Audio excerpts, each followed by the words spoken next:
प्यारे भाई और बहनों, मेरा आपको नमस्कार स्वीकार हो।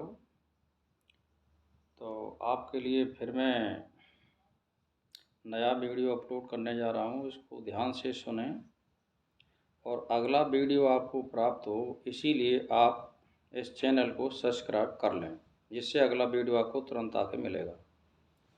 तो आज का जो विषय है हमारा, उसका विषय है बंधन और मोक्ष। क्या हैं ये? तो समझिए कि शास्त्र और गुरु आत्मा का दर्शन नहीं करा सकते। शास्त्र और गुरु आत्मा का दर्शन नहीं करा सकते। उसका दर्शन तो केवल अपने आप ही अपनी स्वस्थ बुद्धि द्वारा होता है। समझो आप, फिर दोबारा से बताता हूँ।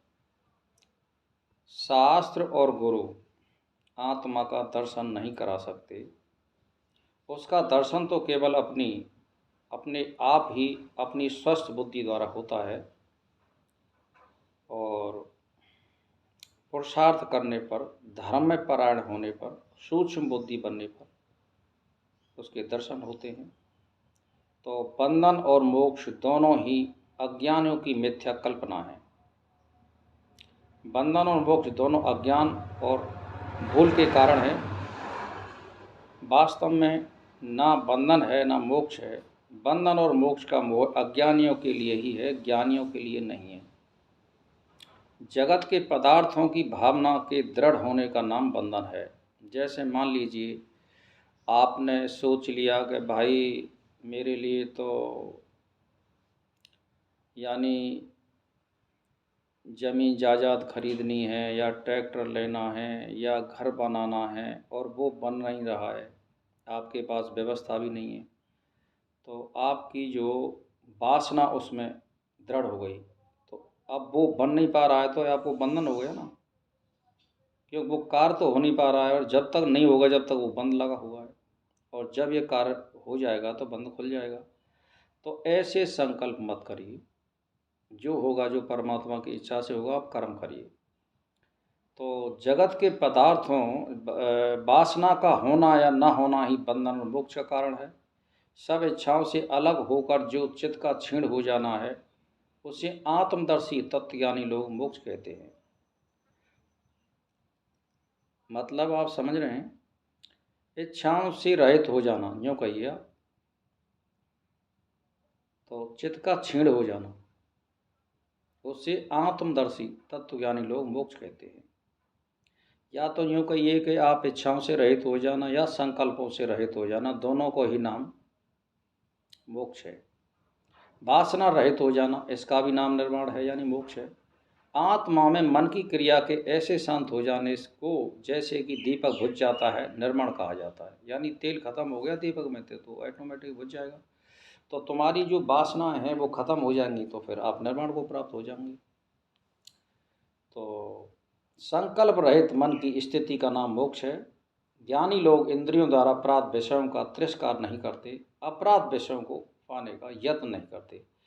जैसे आपके पास कोई चीज़ प्राप्त हो गई, जैसे मान के चलिए बगैर नौते के आपके पास मालपुआ आ गए, तो आप उसको ग्रहण कर सकते हैं। और अगर आप उसको ग्रहण नहीं कर रहे हैं, तो इसका मतलब आप महान त्यागी हैं।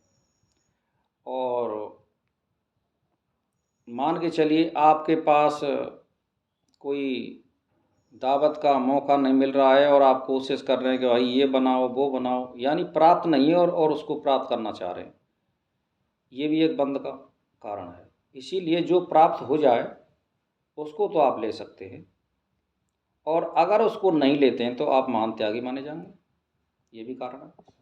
तो जो मूर्ख तत्व को नहीं जानते, वे ही अपने बालकपन के कारण स्वाभाविक अवस्थाओं से दूर भागते हैं। चित्त की शांति और समता तो योग से प्राप्त होती है, ना कि कर्मेंद्रियों को स्थगित कर देने से। कर्मेंद्रियों को दमन नहीं करना है।